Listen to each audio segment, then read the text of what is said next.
every hour. Juste du bon stock. Radio. Get pirate or get out. On est déjà prêt à aller en Floride. Il est déjà rendu en Floride. Il est déjà prêt pour l'hiver. Donc, on s'en va rejoindre Régent Tremblay tout de suite. Je vais t'en donner une histoire, moi. Je sais pas si tu as vu dans le Journal de Québec, là. Puis j'ai chroniqué là-dessus un matin. V'là 8 ans.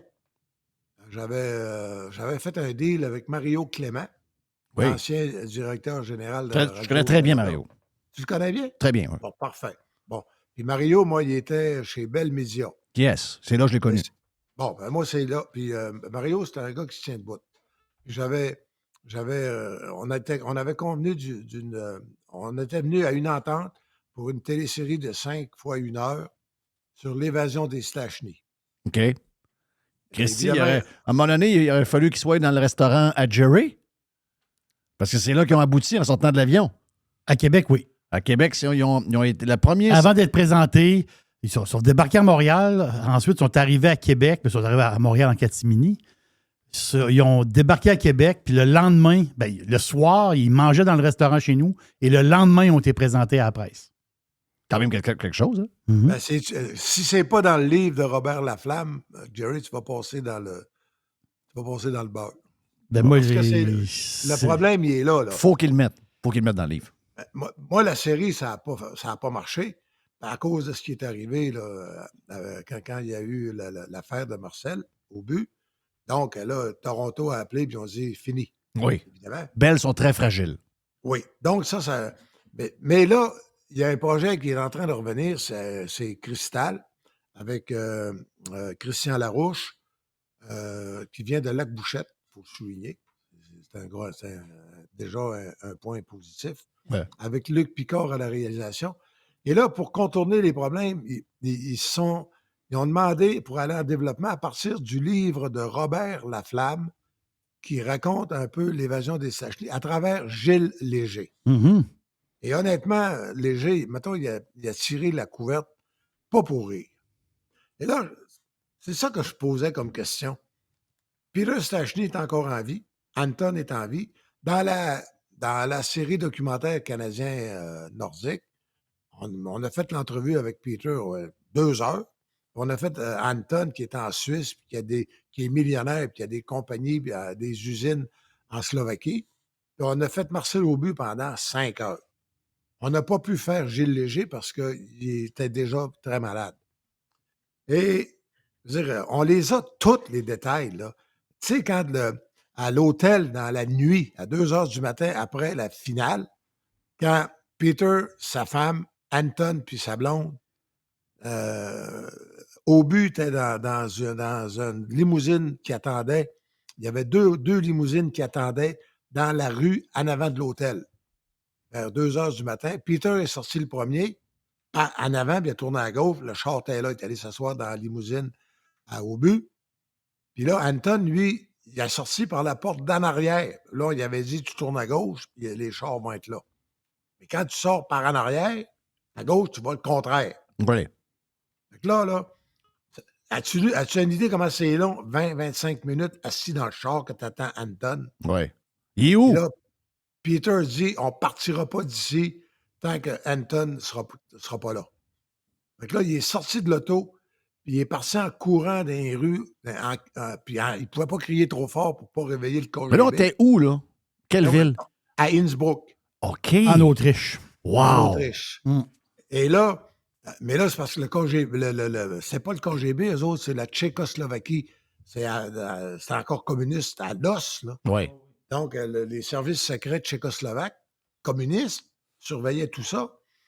Et là, Anton est arrivé avec Peter, mais là, il manquait Darina, la femme à Peter était là, mais il manquait la blonde. C'est là, Aubu a dit, je m'en vais à l'ambassade parce qu'ils vont rebarrer les portes.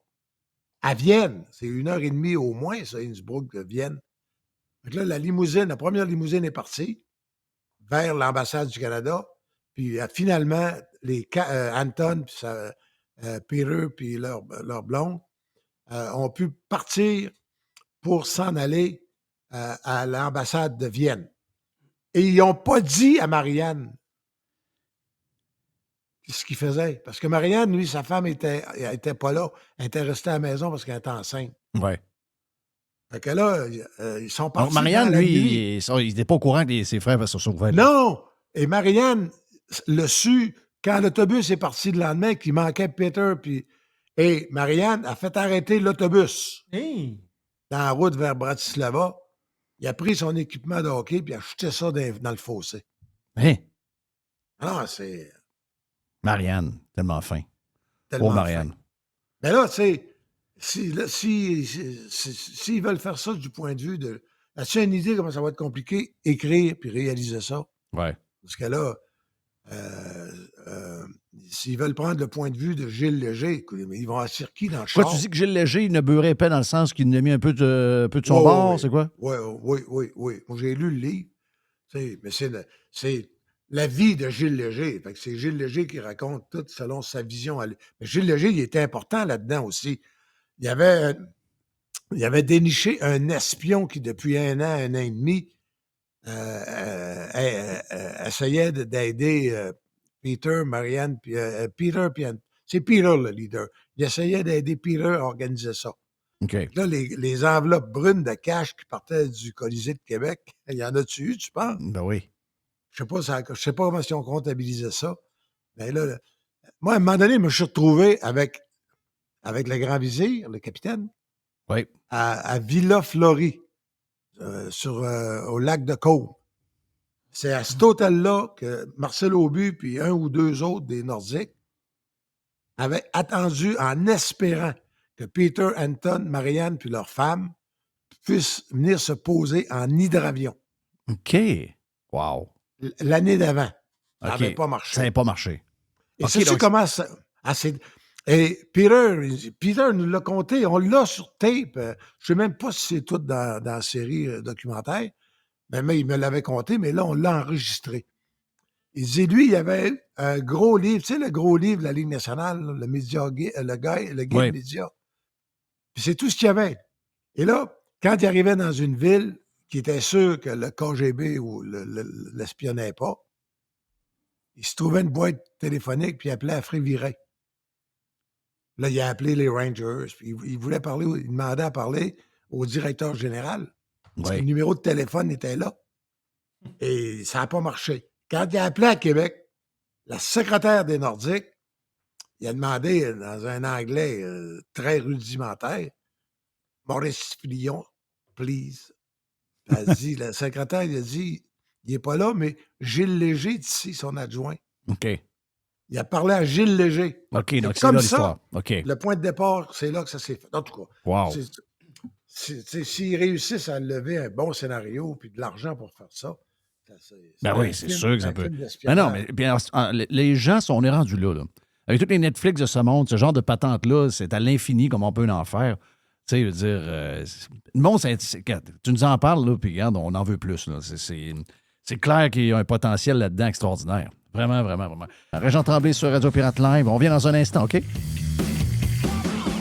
Check it out. Radiopirate.com. Music.